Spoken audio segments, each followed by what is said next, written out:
¿Qué tal, mis hermanos? ¿Cómo están? Espero que se encuentren bien. Sé que mucho se ha hablado de tantas y tantas conversiones que están ocurriendo del protestantismo e incluso de distintas religiones a la fe católica. Y hay algo que siempre resalta en la mayoría de los testimonios y es el tema de la Eucaristía. Creo yo, sin temor a equivocarme, que si hay un punto esencial en la conversión de la mayoría de estas personas que abrazan la fe católica, es el descubrir la belleza, la magnitud que representa la Eucaristía. Para muchos protestantes se les ha enseñado que la Eucaristía, o en este caso la Santa Cena o la comunión, como otros le llaman, no es otra cosa más que un simple recordatorio de aquel día que Jesús estaba con sus apóstoles, sus discípulos en el aposento alto y les dijo, esto es mi cuerpo, esto es mi sangre, hagan esto en memoria mía. Entonces muchos entienden que esa palabra en memoria mía es una especie de recordatorio. Sin embargo, para otros, quizás un poquito más ortodoxos en su enseñanza, con una enseñanza más histórica, son de la opinión de que Jesús se refería a algo más. Entonces tienes, por ejemplo, grupos presbiterianos que creen en una presencia real de Cristo, pero de manera espiritual. Entonces tienes a unos que dicen es un simple recordatorio, otros que es algo más espiritual, y otros, por ejemplo, como los luteranos, anglicanos, episcopales, que creen en una presencia real, más que espiritual, una presencia real.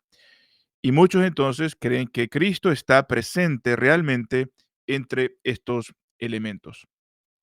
Sin embargo, eh, lo que la iglesia siempre ha enseñado es de que aquellos elementos, aunque a la vista, al tacto, al sabor, aquellos elementos aparentemente no sufren un cambio, de manera que lo podamos percibir, palpar. Sin embargo, creemos en lo que se conoce la transubstanciación, que es la sustancia transformándose, deja de ser pan, deja de ser vino, aunque sabe a pan, aunque se mira como pan, sabe a vino, se mira como vino, pero creemos que aquellos elementos han sufrido una transformación y de ahí la palabra transubstanciación. La sustancia ya no es lo que parece ser, sino que se ha transformado en el cuerpo y la sangre de Cristo. Ahora, estaba mirando entonces un video de un joven católico que fue a entrevistar a un sacerdote ortodoxo. Ustedes saben que aunque tenemos esas diferencias nosotros, la Iglesia Católica, con los hermanos ortodoxos, sin embargo, tenemos una gran cercanía en lo que creemos como católicos y ellos como ortodoxos, porque recuerden, por más de 1000 años fuimos una sola iglesia, gozábamos de una verdadera unidad hasta que vino el cisma, la fragmentación, allá por el año 1054. Sin embargo, ahí podemos ver cómo la iglesia históricamente, hasta el día de hoy, 2000 años después, seguimos creyendo lo mismo respecto a lo que es la Eucaristía, o como en el protestantismo se le conoce como la comunión o la Santa Cena. Nosotros, católicos y ortodoxos, creemos que Cristo está realmente presente en el pan y el vino, realmente, no simbólicamente, no espiritualmente, más que espiritualmente, realmente. Y por eso entonces quiero presentarles esta charla de este joven católico con este sacerdote ortodoxo que van a hablar de este tema. Ahora, también que aunque sé que el video es largo, yo lo que hice fue tomar un fragmento de esa conversación que ellos tuvieron específicamente hablando de la Eucaristía. Ahora, el sacerdote ortodoxo va a mencionar algunas cosas, algunos saben, otros no, pero aquí en este país, hablando de Estados Unidos, hay una cultura donde personas, pastores, teólogos, académicos, acostumbran a ir a universidades, perdón, para poder hablar de la religión, poder presentar alguna propuesta religiosa, llámese, no sé, eh, la cristiandad versus el islam, la cristiandad versus el judaísmo, la cristiandad versus el ateísmo. Entonces, esa es una cultura que existe aquí y está permitido y pueden tener diálogos, debates. Entonces, hay un pastor con su hijo que también hacen este tipo de conferencias, ¿no? En campuses, en universidades, y hablan de estos temas de la religión. En uno de estos debates que hubieron, eh, uno de ellos, el hijo del pastor ya mayor, pero el hijo estaba presentando el tema de por qué la cristiandad es la religión correcta, pero él lo hace desde la postura protestante. Entonces, en este caso tuvo a un joven ortodoxo, diácono ortodoxo, que le empezó también entonces a hacer un par de refutaciones a lo que él estaba presentando. Entonces, en esta conversación entre el católico y el ortodoxo sale a relucir este debate que hubo y también me di la tarea de buscar esta porción para presentárselas también a ustedes y también una reacción que el padre del debatiente, del protestante, que debatió contra el ortodoxo, tiene una reacción al respecto después de este debate. Entonces también me di a la tarea de buscar ese video, se los traduje, obviamente todo esto está en inglés, mis hermanos, y se los traduje al español para que ustedes lo disfruten y puedan ver cómo es que la iglesia, mis amados, siempre ha tenido razón cuando ha enseñado que Cristo realmente está presente en la bendita Eucaristía, no simbólicamente, no simplemente espiritualmente, no como un mero recordatorio. El protestantismo, lamentablemente, ha distorsionado esta verdad que es tan importante para nosotros los cristianos históricos, nosotros los cristianos católicos, e incluyendo también a los hermanos ortodoxos que defienden, que enseñan que Cristo realmente está presente en la Eucaristía. Así que si me permiten, voy a presentarles estos videos a continuación. Voy a también hacer un par de intervenciones mientras se los voy a presentando.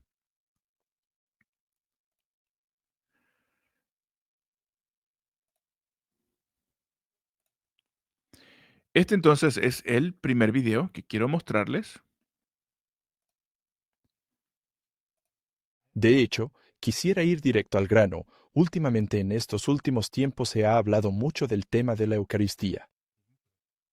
Y eso es algo que entre nosotros tenemos en común, hablando de nuestra teología eucarística, la fe apostólica, todos compartimos eso, que creemos que la Eucaristía es el verdadero cuerpo y sangre de Cristo. Háblanos un poco sobre este tema. ¿Por qué esto es tan importante para la fe cristiana? Sí, de hecho recientemente hubo un gran debate entre Cliff y Stuart y el diácono Meret de la tradición ortodoxa etíope. Y hubo un seguimiento que hizo Cliff. Él dijo algo como esto: a mí no me importa en lo más mínimo si crees que la comunión es realmente el cuerpo y la sangre de Jesús o no. A mí solo me importa si crees en Jesús. Bueno, vamos a desglosar eso un poco, porque si crees en Jesús, creerías en todo lo que Él dijo. Ok, esa es la parte que les decía yo que se iba a mencionar brevemente acá de un tal Cliff. Bueno, este debate que hubo y posteriormente esta reacción del padre del hijo que estaba debatiendo, que dice, a mí me importa nada, me importa un pepino si la gente cree o no en la presencia real de Cristo en la Eucaristía. Este es el otro video, debate, donde se lleva a cabo esta conversación. Muy bien. Soy cristiano ortodoxo y básicamente la pregunta que tenía era directamente para ti, Cliff, que tiene que ver sobre tu postura respecto al bautismo y la Eucaristía. ¿Y cómo crees que son básicamente solo profesiones simbólicas externas y no realmente eficaces para la salvación? Y básicamente mi crítica o mi pregunta es que cuando miramos los registros existentes de los cristianos de los siglos primero, segundo y tercero, dicen que estos son eficaces para la salvación, que no son simbólicos, que tienen un efecto real y divino en la persona que los recibe. Así que mi pregunta es, ¿cómo puedes decir que sigues lo que dice la Biblia si tu interpretación no está en línea con la de las personas que dirigieron la Biblia e incluso compilaron el canon en el Nuevo Testamento? Esa es una excelente pregunta. ¿Cómo puedes tú entonces estar seguro de que estás siguiendo lo que dice la Biblia cuando ni siquiera te sometes a la autoridad de la iglesia que compiló el canon? Miren, mis hermanos, lo digo respetuosamente, pero hay muchas personas que me dicen, debemos seguir lo que dice la Biblia. ¿Y qué es lo que dice la Biblia? Muchas veces les pregunto, ok, la Biblia dice que hay que bautizar a los infantes o solamente a los adultos. La Biblia dice que Cristo está en la Eucaristía o que no está en la Eucaristía. La Biblia enseña que hay que dar el diezmo o que no hay que dar el diezmo. ¿La Biblia enseña que deben de haber pastoras o solamente pastores? ¿La Biblia enseña entonces que la salvación se pierde o que no se pierde? Entonces, ¿cómo sabes realmente lo que enseña la Biblia, lo que dice la Biblia? La Biblia por sí sola no te habla nada. Tú tienes que leerla, estudiarla, pero si todos hacen lo mismo, todos los protestantes estudian la Biblia y todos dicen seguirla, pero ninguno está en sintonía con el otro, no están de acuerdo, entonces, ¿cómo puedes saber que estás haciendo o siguiendo lo que dice la Biblia? Por eso es que nosotros como católicos resolvemos este problema rápidamente. ¿Cómo sé lo que dice la Biblia? Yo apelo a la autoridad de la iglesia, a aquella que me dio la Biblia, y ella me va a explicar y me va a enseñar coherentemente qué es lo que dice la Biblia. Entonces, de esa manera yo sabré que estoy siguiendo lo que dice la Biblia, cosa que en el protestantismo simplemente no existe. Muy buena pregunta. Si eso es verdad, entonces, ¿cuál es la historia de por qué tantos millones y millones de personas no creen que esto sea verdad? Se podría decir lo mismo de por qué tanta gente no cree en el Evangelio y no por eso no es verdad. O sea, la pregunta es bastante torpe. Discúlpenme, pero la persona se siente acorralada y dice, bueno, si esto es verdad de que Cristo está realmente en la Eucaristía, pero ¿por qué millones de personas no lo creen? Como convalidando, ¿no? Si millones no lo creen, entonces no es verdad. Y el joven inteligentemente le dice, podríamos decir lo mismo, de que hay millones que no creen el Evangelio y que no están en Cristo. Y no por eso significa que el Evangelio no sea verdad. Entonces es una pregunta bastante tonta. No, no, ¿quiénes son las personas? Quiero que digas los nombres, los padres de la iglesia y a quién te refieres en ambos lados de la valla. Es que no existen ambos lados, porque no hay registros de aquellos que creían como tú. ¿No fue así con Lutero? No, ni siquiera con Lutero, porque Lutero dijo que preferiría beber sangre con el Papa en lugar de... Entonces, ¿cómo surgió? Aparecieron con Ulrich Zwingli y con algunos de los reformadores hace como 500 años. ¿Y por qué importaría tanto la fecha? Lo que importa es, si creemos en el cristianismo histórico, si creemos en la fe que Cristo dio a los apóstoles, esperarías encontrar algún registro de cristianos del primer siglo que vivieron en la época de los apóstoles y que tenían las mismas creencias que tú, ¿verdad? Amigo, durante ese periodo no todos pensaban que Jesús comía su propio cuerpo y bebía su propia sangre cada vez que tomaban la comunión. No todos los cristianos lo hacían. Te lo puedo asegurar históricamente. Revisa tus hechos históricos sobre esa mayoría de los padres de la iglesia. Tienes toda la razón. Ok, hay varias cosas acá, rápidamente. El joven ortodoxo le está diciendo que en la historia no hay dos lados de la valla, ¿ok? Solamente hay un lado, la enseñanza correcta, la enseñanza ortodoxa, que enseñaba que Cristo realmente se hacía presente en la consagración. Eso es lo que enseñan los padres de la iglesia. Ahora, aquellos que no creían esto, adivinen cómo les llamaban. Herejes, eran herejes. Por lo tanto, el protestante tiene razón. Habían personas que no creían, ¿no? Que literalmente estaban ingiriendo el cuerpo y la sangre de Cristo. Esos eran herejes. ¿Cómo sabemos que eran herejes? Bueno, vamos a esta nota que les tengo aquí. Hablando de San Ignacio de Antioquía, en esta parte quiero que pongan mucha atención. A ver si lo podemos hacer un poco más grande.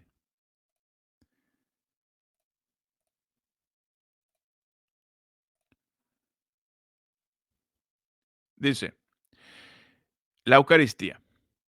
San Ignacio de Antioquía es el primero en usar la palabra Eucaristía para referirse al Santísimo Sacramento. San Ignacio utiliza la terminología joánica para enseñar sobre la Eucaristía, la que llama la carne de Cristo, don de Dios, la medicina de inmortalidad, llama a Jesús pan de Dios, que ha de ser comido en el altar y dentro de una única iglesia. Dijo también, no hallo placer en la comida de corrupción, ni en los deleites de la presente vida. El pan de Dios quiero. ¿Cuál es este pan de Dios? Que es la carne de Jesucristo, de la semilla de David, su sangre quiero por bebida, que es amor incorruptible. Entonces, obviamente habían muchos que no creían que esto era verdad. Por eso también añade, reunidos en una sola fe y en Jesucristo, rompiendo un solo pan que es medicina de inmortalidad, remedio para no morir, sino para vivir por siempre en Jesucristo. San Ignacio entonces denuncia a los herejes. ¿Quiénes eran estos herejes? Los que no confiesan que la Eucaristía es la sangre de Jesucristo, nuestro Salvador, carne que sufrió por nuestros pecados y que en su amorosa bondad el Padre resucitó. ¿Ven? Está vinculando entonces el cuerpo de Cristo que fue colgado en una cruz y que el Padre resucitó con la santa y bendita Eucaristía. Entonces, aquellos que no creían lo que creía San Ignacio o los demás padres eran llamados herejes. Entonces, tiene razón, no todos creían esto. Y aquellos que no creían, bueno, simplemente eran unos herejes. Sigamos con el video. Cuanto a lo que transmitieron, muchos de ellos sí dijeron que Jesús estaba realmente en el pan y que su sangre era realmente el vino. No hay registro de que ninguno. Pero el hacer ese tipo de afirmación es realmente forzar mucho las cosas. No, no es forzar nada, porque todos los primeros padres dicen que es realmente su cuerpo, realmente su sangre. Si vas a 1 de Corintios, capítulo 11, San Pablo dice que quienes no se examinaron adecuadamente antes de participar de la cena del Señor podían morir. Si es solo pan y vino, ¿por qué San Pablo decía que si no se examinaban adecuadamente antes de participar morían? Perdón, ¿cómo dijiste? Él dijo porque algunos de ustedes no examinan y participan indignamente. Él dice que algunos están enfermos y otros duermen. En 1 de Corintios 11 significa que murieron. Mueren por participar indignamente. Entonces, si es solo pan y vino, ¿por qué San Pablo dice que mueren los cristianos? Excelente pregunta. Contextualmente, pienso que es porque la gente no lo estaba haciendo de una manera que fuera obviamente digna y en una actitud de verdadera adoración hacia Dios, ¿correcto? Así como a las mujeres se les pidió usar velo, no fue porque fuera una época sexista o porque Pablo fuera sexista, sino por el orden en la adoración de ese tiempo, debido a los dioses sexuales y a cómo se adoraba a la diosa Diana. Así que, obviamente, el movimiento Me Too y todos los grandes movimientos que han elevado a las mujeres provienen de la errónea cosmovisión cristiana que tienen. Por eso es bastante difícil llamar sexista al cristianismo. Sí, pero en ninguna parte de las Escrituras. Pero de nuevo, mucho de tu forma de pensar, que realmente respeto, y también algunos de mis amigos, asumirán tu tipo de razonamiento cuando se trata de la comunión. Muchos de ellos se enfocan en esta palabra, la palabra verdad, porque muchas veces, cuando se trata de la comunión, recuerdan que Jesús frecuentemente dijo, en verdad te digo, y como muchos dirán que Dios no es un Dios de percepción, entonces muchos concluyen que, en verdad, Él quiere decir que realmente es su cuerpo, y respeto eso, de verdad lo hago. Creo que eso tiene mucho sentido. Así que no tengo problema con ello. Pero decir que la transubstanciación es necesaria para ser un cristiano fuerte, y espero que no digas que para permanecer salvo debes creer en la transubstanciación, porque creo que eso es lo que estás afirmando. Eso no es así. Yo no creo en la idea escolástica de la transubstanciación, pero sí creo en la presencia real, y mi argumento es... Yo creo que está presente. ¿Pero realmente crees que es su cuerpo y su sangre? Eso es transubstanciación. No, transubstanciación es la idea metafísica, que la sustancia pasa a ser la sustancia pan y vino, basada en... ¿Podrías creer eso? Podrías creer la consustanciación como creen los luteranos o los metodistas. Pero no tienes que creer en esto para ser salvo. No, lo que creo que es necesario es creer en la fe de los apóstoles, y ellos creían que era verdaderamente su cuerpo y su sangre. Eso es todo. Me estás diciendo que si no crees en lo que los apóstoles enseñan sobre la comunión, específicamente que el cuerpo es el cuerpo real y el pan y la sangre en el vino, entonces no eres salvo. Lo que pasa es que estás viendo la salvación como algo de una sola vez, lo cual es una visión protestante de la salvación. La comprensión patrística de los primeros cristianos es que la salvación es la unión con Dios. Es un proceso y parte de eso se basa... Déjame adivinar, en las obras. ¿Qué quieres decir con obras? Estás diciendo que es un proceso, la salvación. La salvación es un proceso. Como obras versus una decisión de una sola vez de ponerlo todo a los pies de la cruz y decir, Jesús, no soy digno, necesito tu salvación. Por eso cuando te escucho decir proceso me pone muy nervioso, amigo. Bueno, muy nervioso porque... Ahora es una cuestión de salvación. ¿Has visto los escritos de San Pablo? Habla cómo fuimos salvados. Sí. Él también dice, está siendo salvado. Y también dijo que seréis salvos en el último día. Tener razón. Justificación. Santificación. Pero la palabra utilizada es salvación en todos. Pero nosotros también debemos recordar que en la Biblia dice que por gracia habéis sido salvados. Por supuesto que creemos eso. Lo creemos. Pero si creemos que la salvación es sinergística, es decir, la cooperación de energías, está la energía de Dios, la gracia, pero debemos cooperar con la gracia de Dios y serle fieles. Correcto. Por eso, de hecho, citado en Filipenses capítulo 2, dice, ocupaos en vuestra salvación, con temor y temblor. Habla de una fidelidad. En Romanos 4, cuando San Pablo cita el Génesis y dice que Abraham creyó y le fue contado por justicia, está citando de Génesis 15:6, que son 3 capítulos después que Abraham fue llamado. Él ya había hecho obras, él fue fiel a Dios. Así fue como pudo demostrar sus creencias. No era una simple fe vacía. No fue que solo respondió a un llamado al altar, extendió su mano y dijo, ya soy salvo. ¿Y qué tal el ladrón de la cruz? El ladrón de la cruz. ¿Acaso lo expresó y después de años y años de ese proceso y de repente se salvó? Buen punto. Consideremos circunstancias. Él fue clavado en la cruz y no había nada que hacer. ¿Todo es circunstancial? No es que Dios esté limitado para salvar. Pero tú dices que es circunstancial. No. Dios entiende perfectamente lo que puedes y no hacer. Considera la parábola de los 3 siervos. A cada uno le dio según lo que podía hacer. 1,5, 1,2, 1,5. A quien mucho se le da, mucho se espera.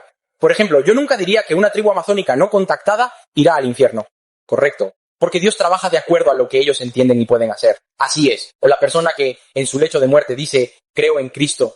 No voy a decir que va a ir al infierno porque no fue bautizado. Pero para nosotros que estamos en esta sala debemos ser fieles a lo que Él manda. En Marcos 16 dice, el que crea y sea bautizado será salvo. También mi pregunta para ti es, al menos desde un punto de vista lógico, puedo ofrecer mi opinión sobre la Escritura.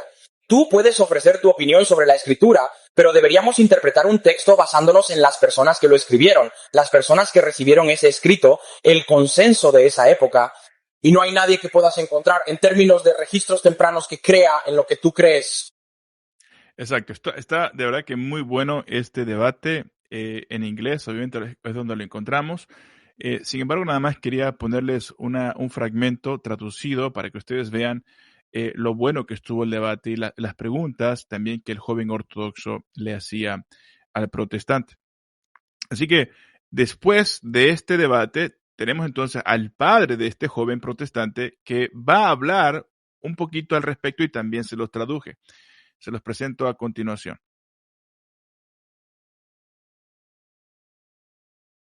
Y Stuart y yo estuvimos de acuerdo en que no lo manejamos muy bien. Nunca habíamos tenido a nadie que nos presionara tanto. Debo decir que ellos eran buenos tipos, ¿ok? Bien, por favor no vean el video, a menos que realmente tengan que hacerlo. Pero el jueves pasado en el MIT, Stuart y yo fuimos confrontados por cristianos ortodoxos que realmente querían insistir en la transubstanciación. Y Stuart y yo estuvimos de acuerdo en que no lo manejamos muy bien. Nunca habíamos tenido a nadie que nos presionara tanto. Debo decir que ellos eran buenos tipos, ¿ok? Pero sinceramente me importa un pepino si crees o no en la transubstanciación y si crees que la comunión es el símbolo de la muerte de Cristo. Esa es la parte que se escuchó por todos lados cuando él dijo, este protestante, a mí me importa un pepino. Me importa nada si crees en la transubstanciación o no. Muchos católicos reaccionaron a esta parte porque convenientemente para él, aparentemente, como sintieron que perdieron el debate y no pudieron refutar al ortodoxo, dicen, bueno, al fin y al cabo, ¿qué me importa? ¿No? Que la gente crea o que no crea. Ese no es mi trabajo, no es mi tarea. Y es eso a lo que se refería el sacerdote ortodoxo al principio del video que les mostré y que les voy a mostrar apenas acaba esta presentación. Reglamente no creo que haga la diferencia. Y no quiero ofender a nadie, pero si usted piensa que nuestro propósito en la vida es ir por ahí corrigiendo a la gente sobre la transubstanciación o el simbolismo de la comunión, estoy totalmente en desacuerdo. Hoy en día hay gente muriéndose de hambre, hay personas que van al infierno y necesitan a Jesús. Y que yo debería de convencer a los católicos a no creer en la transubstanciación, o a los protestantes que deberían creer más firmemente en la presencia real de Cristo en la comunión. O sea, vamos, para mí es suficiente y me alegra que celebres la comunión. ¿De acuerdo? Concéntrate en Cristo, confía en Él y adelante. El punto que intento hacer es que debemos tener cuidado con los falsos profetas y los verdaderos profetas, entre los falsos cristos del Cristo verdadero. Ahora, sí tenemos que establecer pautas, líneas divisorias. Por ejemplo, si niegas la divinidad de Cristo, no creo que seas un seguidor de Cristo. Cristo afirmó ser Dios, así que si niegas su divinidad y solo lo reduces a un buen maestro, pienso que no estás siguiendo a Cristo. En eso estamos de acuerdo, totalmente de acuerdo. Sigamos escuchando. Segundo lugar, si niegas su muerte en la cruz para pagar la pena por nuestro pecado, estás negando al verdadero Jesús. En tercer lugar, Ok, estamos totalmente de acuerdo. si niegas su resurrección corporal de entre los muertos, si hablas de su resurrección simplemente como algo espiritual y no físico, entonces no estás siguiendo a Cristo. Estamos totalmente de acuerdo. Pero, convenientemente, como esto es algo en lo que todos nosotros estamos de acuerdo, incluyendo la mayoría de los protestantes, sin embargo, yo también pudiera añadir, según mis convicciones como católico, como parte de la Iglesia histórica, que si tú no crees que la Virgen María es Madre de Dios, que también entonces no estás siguiendo a Cristo verdaderamente. Si tú enseñas que el bautismo no te salva, no causa en ti un efecto salvífico, que simplemente eh, un acto de obediencia público, como muchos así lo enseñan, y otros que es un acto simbólico, yo pudiera decir también lo mismo, que en base a tu concepto que tienes del bautismo, de que no te salva, de que no te hace nada, que es simplemente como irse a bañar, yo pudiera decir exactamente lo mismo que le estoy diciendo, que no está siguiendo verdaderamente a Cristo. ¿Se dan cuenta? Pero él se detiene ahí. ¿Por qué? Porque en todo eso estamos de acuerdo. Pero el Evangelio es mucho más que esto. Aunque esto se le conoce como el corazón del Evangelio, la vida, el sufrimiento, la muerte, la resurrección de Cristo, se le conoce como el corazón del Evangelio, pero es mucho más que esto el Evangelio. El Evangelio también incluye si la Virgen María fue asunta al cielo o no, si la Virgen María es Madre de Dios o no, si la Virgen María fue concebida sin pecado y apta para engendrar a Cristo. También se habla de que si el Papa también es parte de la enseñanza, parte del Evangelio. Si Jesucristo puso a Pedro como ese primer papa, como el pastor de todo el rebaño, sí o no. Entonces el Evangelio no solo se limita a la vida, muerte y resurrección de Cristo, ese es el corazón del Evangelio, pero va mucho más allá que esto. Pero él convenientemente ahí se detiene y dice, de ahí en fuera, me importa un pepino si crees en esto o no, me importa un pepino si crees en aquello, si no crees en aquello, no, eso es algo conveniente, es una salida muy fácil. Porque los Evangelios y el Nuevo Testamento hacen todo lo posible por comunicar que Cristo muerto resucitó física y corporalmente de entre los muertos. Así que esos son algunos de los puntos principales. Y sí, hay falsos profetas. Y retuercen la Biblia hasta el extremo y niegan a Cristo. Ten cuidado. Algunas de esas personas son católicas, otras son ortodoxas griegas, algunas son pentecostales y un montón de ellas son protestantes. Si quiero los debates más difíciles en un campus universitario, no voy al departamento de ciencias. Voy al departamento de religión. Triste, pero cierto. Me ven como un idiota y una persona de mente cerrada. Un fundamentalista intolerante de Cristo porque estoy convencido de que Jesús es Dios en forma humana. Murió en la cruz por nuestros pecados y resucitó corporalmente de entre los muertos. Y eso, en la mayoría de los campus universitarios, es calificado por el departamento de religión como patético. Para ser honesto contigo, les devuelvo el cumplido. Es patético que alguien se llame cristiano y niegue, por ejemplo, la divinidad de Cristo, niegue su muerte expiatoria y niegue su resurrección corporal. Estás redefiniendo lo que significa ser cristiano. Lo mismo se decía desde el primer y segundo siglo, que aquel que negara que Cristo está realmente presente en la Eucaristía, como tal como se los leí de San Ignacio de Antioquía, un ejemplo de tantos que hay, realmente no eres cristiano, no estás siguiendo a Cristo como deberías, no estás redefiniendo, como él dice, el cristianismo. El cristianismo siempre, siempre, siempre ha creído en la presencia real de Cristo en la Eucaristía. Lo decimos una y otra vez, incansablemente. Pero también se extiende a la ética. Por eso Juan escribe en Primera de Juan: si digo que amo a Dios y odio a mi hermano, soy un mentiroso.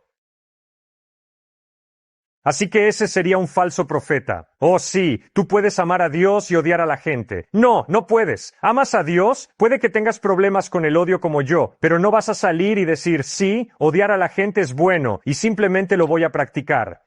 No, eres un completo hipócrita si crees que puedes decir, amo a Jesús y lo odio a Él. Eso es mentira, una total mentira.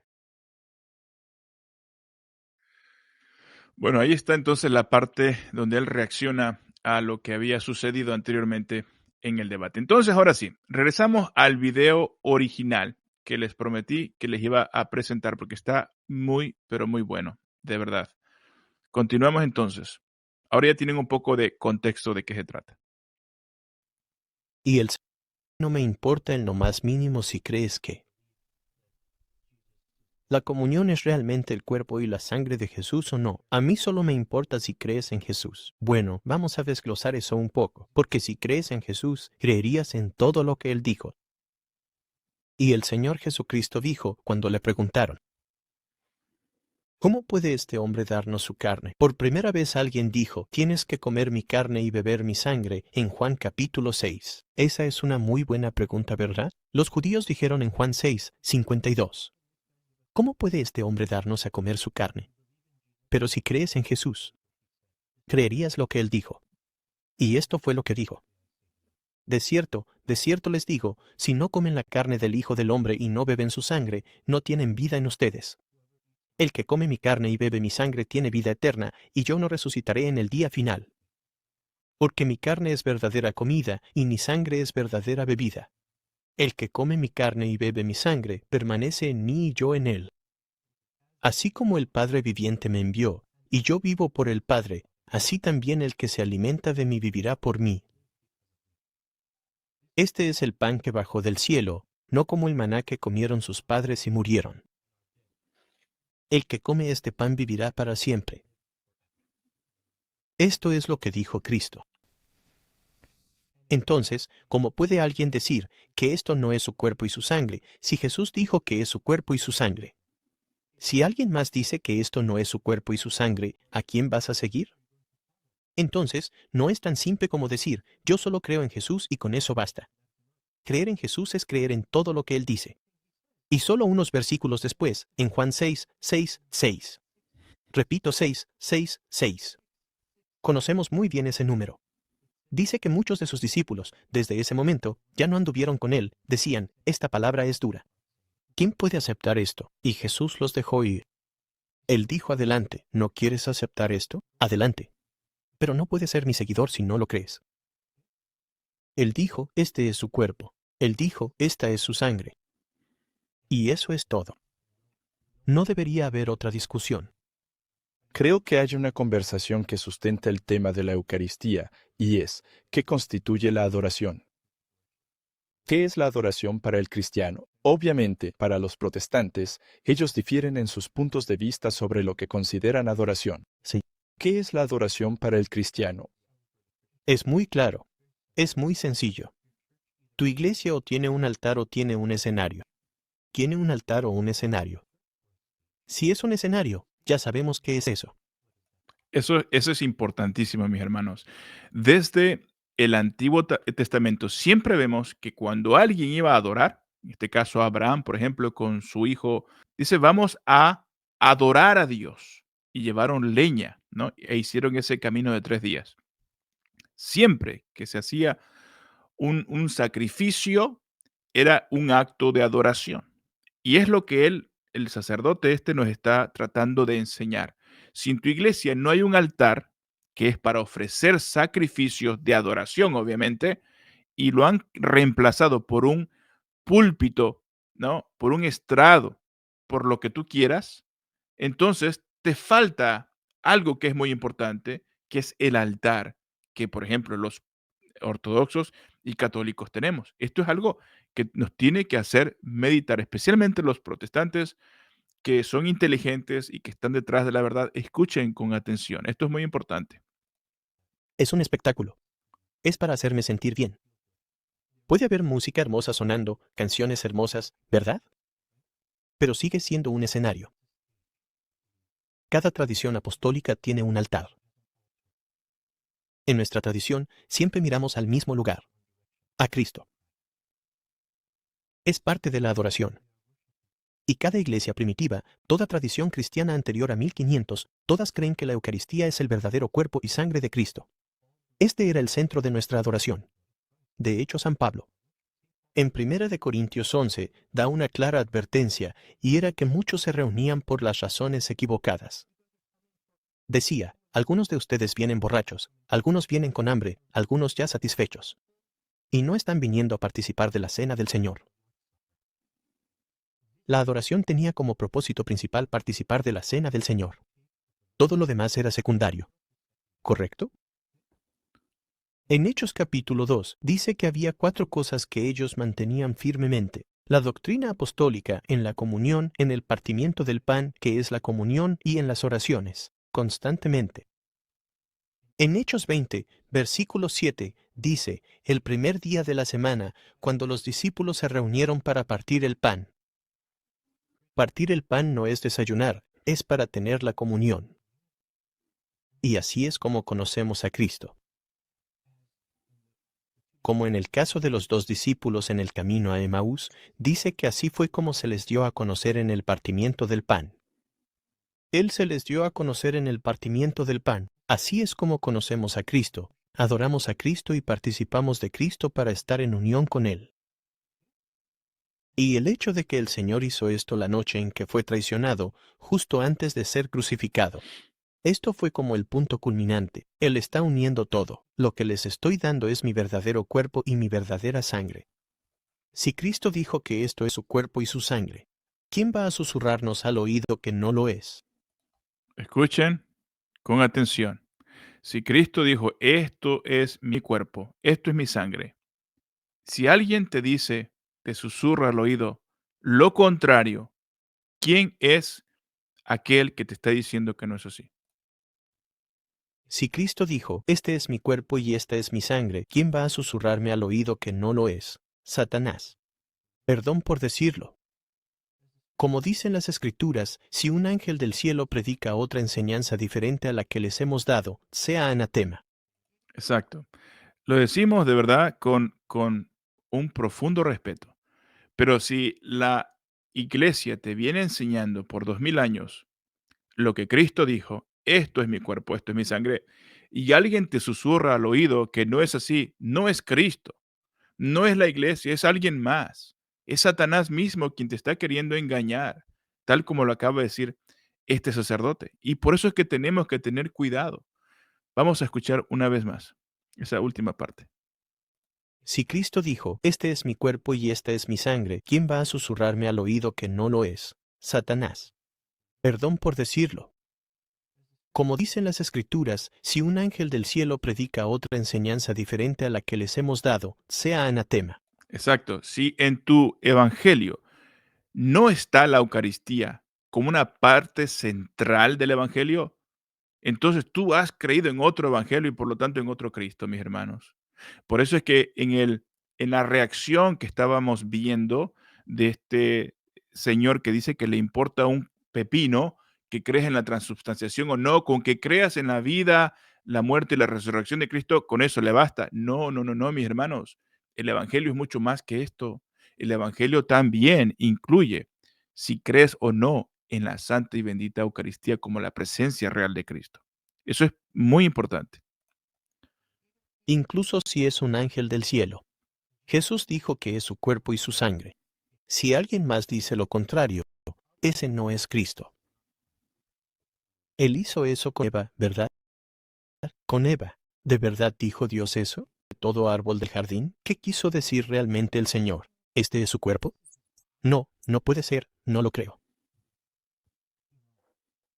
Es lo mismo como decir, estoy seguro que no quiso decir que si comes de este árbol, vas a morir, ¿verdad? Algunos dirán hoy, seguro que no quiso decir que si tomas la comunión tienes que participar de ella, que eso te dará la salvación. Es exactamente lo mismo. Porque Dios sabe que el día que comas de este árbol, serás como Él. ¿Qué dicen hoy? Dios sabe que has aceptado a Jesús en tu corazón, y eso es todo lo que necesitas. Todo lo que necesitas es creer, justo como dijo Cliff. Pero si creo en Jesús, voy a creer en cada palabra que Él dice.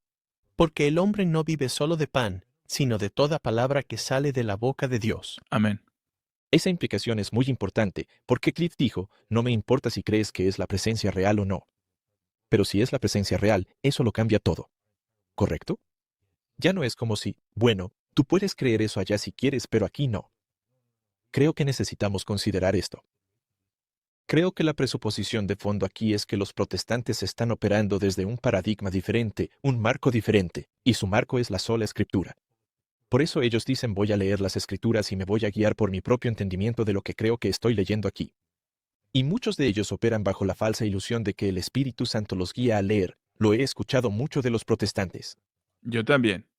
A nosotros nos guía el Espíritu Santo. 40.000 denominaciones dicen lo mismo y todas se contradicen. No tiene sentido.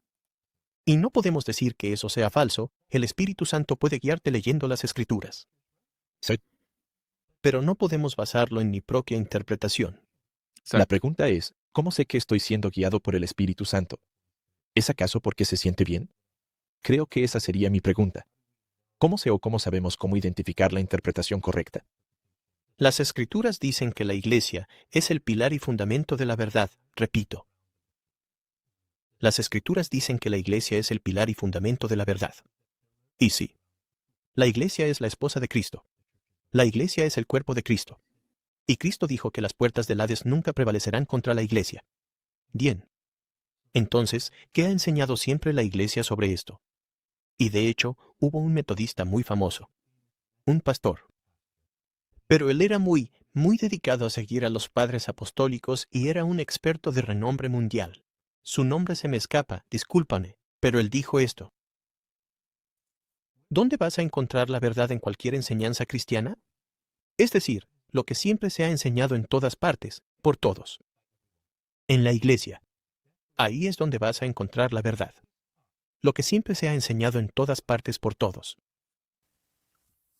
Una vez que vemos alguna Por eso la iglesia es columna y fundamento de la verdad. Recuerden eso. desviación, incluso la más mínima, sabemos que hay un error. Y si hay una desviación, entonces, esto ya no es la verdad que siempre ha sido enseñada en todas partes y por todos. Y no puedes separar la Iglesia de las Escrituras. Tenemos las Escrituras, tú tienes las Escrituras, pero ¿qué es lo que todos históricamente siempre han dicho y creído? Martín Lutero. Él tuvo una conversación temprana con Zwinglio. Martín Lutero creía en la presencia real de Cristo en la Eucaristía. Ahí es donde comenzó toda esta distorsión. Zwinglio, Zwinglio, Zwinglio. Ni siquiera Martín Lutero no creía en la presencia real de Cristo en la Eucaristía. Muchos que en este mes de octubre van a prepararse para celebrar la Reforma Protestante, mis hermanos, ustedes que celebran la Reforma, ni siquiera creen ustedes lo que Martín Lutero creía, para comenzar. Entonces, por favor, de verdad, este es un llamado a los hermanos protestantes para que mediten, para que piensen de dónde viene su herencia, la fe que han abrazado, de dónde viene, quién les enseñó, quién les dijo que aquello es un mero símbolo, que es un mero recordatorio. Esto de verdad tendríamos que analizarlo a profundidad para que, mira, ya si no te quieres hacer católico está bien, pero por lo menos que comenzaras a ver la comunión, la Santa Cena como algo más que un simple recordatorio, como la verdadera presencia de Cristo en aquellos elementos, que lamentablemente al no tener un altar, pues tampoco lo pueden ofrecer, y el no tener sacerdotes, pues tampoco, pero por lo menos sería un avance de que los hermanos protestantes trataran de regresar a la historia, trataran de regresar a la fe histórica que en ella tiene a la Eucaristía como el culmen, la cúspide de la fe cristiana. Sigamos escuchando. Sí. Martín Lutero, el héroe de la Reforma Protestante, ¿verdad? Él dijo, ¿quién sería el que enseñara que esto no es el cuerpo de Cristo? Es Satanás mismo. Satanás mismo. Así es. Tú mencionaste algo muy importante sobre las enseñanzas que siempre se han enseñado. Lo que llamaríamos tradición, ¿correcto? Cuando los protestantes oyen la palabra tradición, se les prende un foco y dicen, oh, eso puedo descartarlo porque no está en la Escritura. Entonces, ¿cómo podemos distinguir entre lo que es una tradición correcta que debemos mantener y algo que no lo es? Cristo advirtió sobre la tradición hecha por el hombre. Y San Pablo nos dice que guardemos la santa tradición, que mantengamos las tradiciones que han sido transmitidas. Entonces, ¿cómo desciframos qué es hecho por el hombre y qué es la sagrada tradición? De nuevo, lo que siempre se ha enseñado. En todas partes y por todos. Aquí es donde ves la santa tradición, porque el Espíritu Santo es el mismo Espíritu Santo que el Señor envió a los discípulos y ellos ordenaron a otros. Y hemos mantenido esta línea de sucesión hasta el día de hoy. Y por eso, e incluso con las divisiones entre la Iglesia bizantina, la Iglesia católica y la Iglesia ortodoxa oriental, y hasta cierto punto, con la Iglesia del Oriente. Todas creen lo mismo. Mucha de la enseñanza era muy similar, mucha de la práctica era muy parecida, todo estaba enfocado en la Eucaristía, ¿verdad? Hasta el día de hoy. ¿Qué te dice, qué te enseña eso? Que la iglesia siempre ha creído por 2000 años en la presencia real de Cristo en la Eucaristía. San Pablo. En primera a los Corintios, capítulo 11 dice que cuando participas del pan y del vino de manera indigna, eres culpable del cuerpo y la sangre de Cristo. Si comes el pan indignamente, eres culpable del cuerpo. Si bebes la sangre o el vino indignamente, eres culpable de la sangre porque no estás discerniendo el cuerpo del Señor. No estás discerniendo el cuerpo del Señor. Eso es lo que dice San Pablo en 1 Corintios 11. Así que no estás discerniendo el cuerpo del Señor. Entonces, si no reconoces que esto es su cuerpo, no estás discerniendo el cuerpo del Señor. Y ellos hacían esto cada semana. Tomaban la comunión semanalmente. Este es todo el propósito de la adoración. Así que es un punto muy importante. Esto debe de preocuparnos. Discúlpame, señor Cliff, pero sí nos debe importar muchísimo porque Jesús lo enfatizó y lo enseñó. Creo que probablemente el caso más convincente, al menos para mí, es cuando miro la historia y veo a San Ignacio de Antioquía y lo que dijo sobre la Eucaristía. Háblanos un poco al respecto. ¿Cuál es el registro histórico de la fe de los primeros cristianos? Los padres de la Iglesia. De todas las tradiciones afirmaron que era el cuerpo y la sangre de Cristo, el verdadero cuerpo y sangre. Pero ¿quién creía así? Bueno, San Ireneo, San Ignacio, Policarpo, San Justino Mártir, todos ellos. Y esos son del primer y segundo siglo, pero esto continuó, ¿verdad? ¿Pero cómo? No sabemos cómo. Y esa es la belleza de la tradición ortodoxa. No puedo explicar cómo. Pero los evangélicos y protestantes creen en el misterio. Por ejemplo, cuando dos personas se casan, ¿en qué se convierten? Se convierten en uno solo. No son dos, son uno. Aunque parecen dos, son uno. Otro ejemplo. Un cristiano verdadero. Tiene al Espíritu Santo dentro de él, ¿verdad? Pero si me abres, no vas a ver al Espíritu Santo adentro. No vas a ver una palomita o una llamita ahí dentro, ¿verdad? Pero Dios está dentro de mí. ¿Cómo? No puedo explicarlo. Entonces, si aceptamos esos dos misterios, ¿por qué no podemos aceptar esto como misterio? No puedo explicarlo, pero te voy a contar una pequeña historia. Exacto, solamente para aclarar, los ortodoxos no le llaman transubstanciación, le llaman misterio. Ellos no tratan de explicar los cambios que se producen, cómo sucede esto, cómo se hizo en lo que es el oeste, ¿no? En la iglesia, en lo que es la iglesia católica hoy en día, que se trató de explicar más de manera filosófica y entonces concluimos que es un cambio de sustancia llamado como la transubstanciación. Para los ortodoxos es simplemente un misterio, que es lo que quiere decir el joven ortodoxo en el debate. Primero que nada, ¿has escuchado la frase ¿eres lo que comes? Bueno, literalmente, así es. Lo que sea que comamos se convierte en carne y sangre al final del día, ¿verdad? Lo que comemos se convierte en carne y sangre. Bueno, dejemos eso a un lado. Un día visité a unos amigos míos y tenían un bebé. Y cuando toqué la puerta, la niña contestó. Ella tenía 4 o 5 años. Le dije, hola, ¿cómo estás? ¿Dónde está tu hermanito? Ella dijo, está en el otro cuarto comiéndose a mamá. Ella le estaba dando pecho. Entonces me quedé pensando. Wow. O sea, él literalmente está participando de su carne y sangre, ¿verdad? Así que Dios nos da ejemplos en el mundo de hoy, en la vida humana, donde de la misma manera estamos siendo alimentados, estamos siendo amamantados por nuestras madres, por su propia carne. ¿Puede Dios, en un misterio, de alguna manera, con su poder divino, convertir el pan y el vino de una manera que no entendemos, convertirlo en su carne y su sangre? Si dices que no, entonces estás limitando a Dios. Pero Sí. sabemos que Él no tiene límites. Y si Él nos manda, participen de esto, entonces hazlo. ¿Y sabes qué? Esto además es una reparación de lo que pasó desde el principio. ¿Qué hicieron Adán y Eva?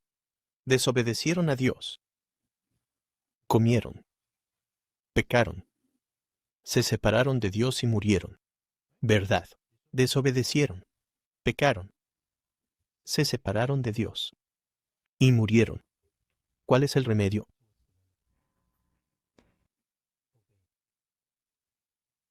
Tomen y coman todos ustedes. Tomen y beban todos ustedes, todos ustedes. Este es mi cuerpo que es partido por todos ustedes. Él dijo todos. No eran solo los discípulos. Por eso en nuestra tradición, nuestro ícono de la última cena es una mesa a la mitad. ¿Ves una mitad con los discípulos, nosotros en la otra? Estamos ahí con Él. Es un mandato. Cumplir. Y comer. Aquello que es entregado para el perdón de los pecados. Ellos pecaron. Y por eso Él se dio para la remisión de los pecados. Se llama comunión para traernos de vuelta a la unión. Nos separamos de Dios. El que come este pan vivirá para siempre. Ellos murieron, una muerte eterna. El que come este pan vivirá para siempre. La comunión es necesaria para nuestra salvación. Lo voy a repetir. La comunión, según Cristo y las enseñanzas de toda la Iglesia, es necesaria para nuestra salvación. Así es. Amén. Creo que la siguiente conversación, cuando empezamos a entender un poco más sobre la Eucaristía, es la cuestión de la autoridad. Bueno, ahí termina este video. Em, Como pueden ver, estamos totalmente de acuerdo cuando el sacerdote ortodoxo dice que comer de la Eucaristía, comer del cuerpo y la sangre de Cristo es necesario para la salvación. En el debate del ortodoxo y el protestante, eh, él se rehusaba, ¿no?, a decir que está bien si lo crees o no, siempre y cuando no trates de decir que esto tiene un aspecto salvífico. Claro que lo tiene. Jesús dijo: "El que coma mi carne y beba mi sangre tiene vida eterna. Por el contrario, el que no lo come y no lo bebe, pues no tiene vida eterna". Entonces, nosotros los cristianos que decimos estar en Cristo mucho con muchas ganas, con mucho deseo, vamos y participamos de la cena del Señor, y recibimos la Eucaristía, recibimos el cuerpo y la sangre de Cristo. Claro que sí. ¿Por qué? Porque somos cristianos, porque estamos unidos a Cristo, y no hay una manera más sublime de unirnos a Él, perdón, en este mundo que a través de la Santa Eucaristía. Por eso es que decimos que es necesaria la Eucaristía, participar del cuerpo y la sangre de Cristo para nuestra salvación. Ahora, aquel que no conoce de esto, un protestante, por ejemplo, pudiéramos decir que su misma ignorancia invencible lo hace estar exento de esto, porque no le va a exigir Dios a alguien que no conoce a la plenitud su evangelio, que por qué, por ejemplo, no fue a la confesión, ¿no?, a recibir la absolución, porque él ni siquiera sabía que había tal cosa como ir a la confesión con un sacerdote, un ministro instituido por Cristo mismo a través de la sucesión apostólica. Entonces Dios no va a demandar como el ladrón, ¿no? El ladrón de la cruz. Está colgado en un madero, en una cruz. Está sentenciado a muerte. Le quedan 2, 3 horas de vida. No le vas a exigir que se baje y se bautice. No le vas a exigir que vaya el domingo a la iglesia. No le vas a exigir mayor cosa. ¿Por qué? Porque está limitado, está incapacitado de hacerlo. Y Dios no se limita a él mismo para salvar. Él puede salvarte en ese último momento de vida. Si es que tienes la oportunidad de clamar a Dios, Dios te puede salvar. Ahí en esos últimos segundos, minutos, tú puedes decir: Señor, yo creo en ti, perdóname, sálvame. Claro que lo puede hacer. Pero si tú no estás en esa situación, si tú no estás clavado en un madero como el ladrón de la cruz, entonces, ¿por qué tú no harías lo que Cristo te manda? ¿No? ¿Por qué no arrepentirse y bautizarse para el perdón de los pecados? ¿Por qué no entonces ir a la iglesia fielmente los domingos? ¿Por qué entonces no participar de los sacramentos, de recibir la Eucaristía, recibir la gracia de Dios, de la confirmación, del matrimonio, etcétera, etcétera, la confesión de los pecados? ¿Por qué no participar en obediencia de todo esto que Cristo nos dejó, que nos ayudan, ¿no?, aumentar en la gracia, pero también aumentar en la justificación.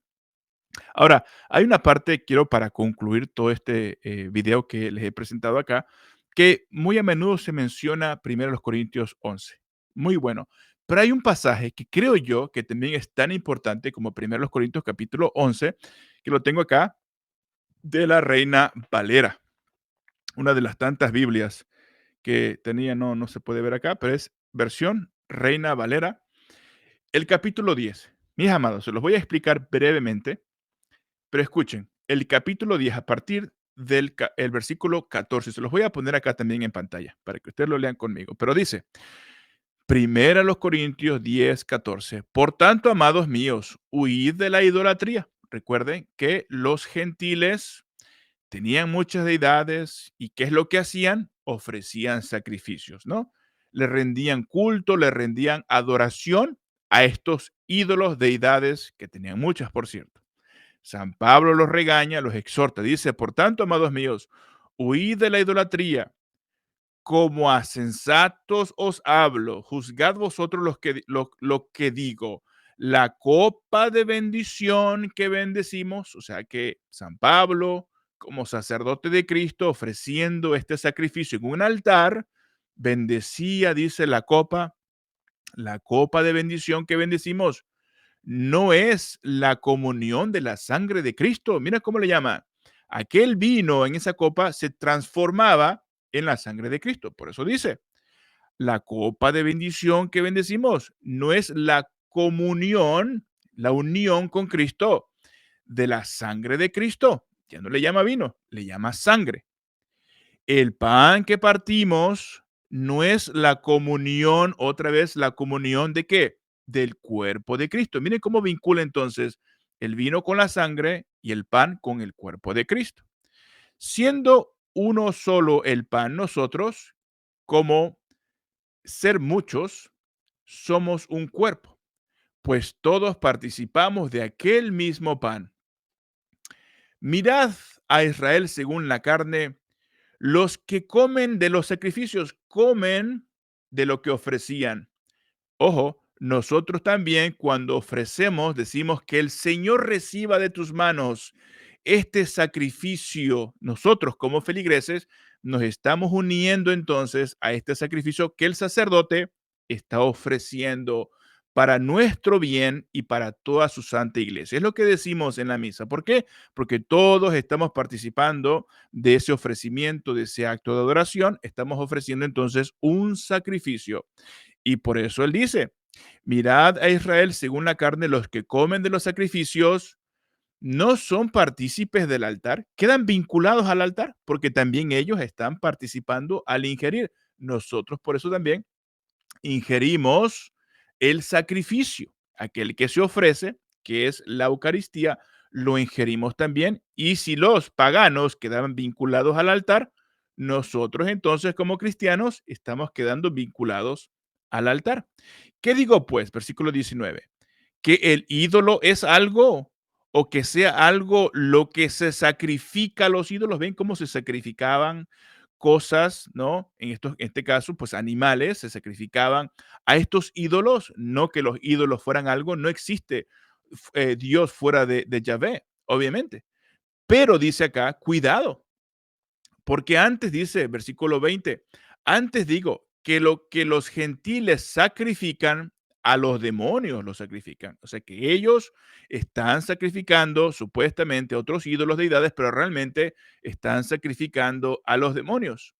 Entonces, si los gentiles ofrecían sacrificios a los demonios, ¿a quién ofrecen el sacrificio los cristianos? Pues a Dios Padre, que es el sacrificio de Cristo. Ese es el contraste que está haciendo San Pablo entre los cristianos y los gentiles. Así como ellos tenían un altar y quedaban vinculados al altar a través del sacrificio que comían, nosotros los cristianos tenemos un altar y quedamos vinculados a ese altar a través del sacrificio que nosotros también comemos y que ofrecemos a Dios Padre.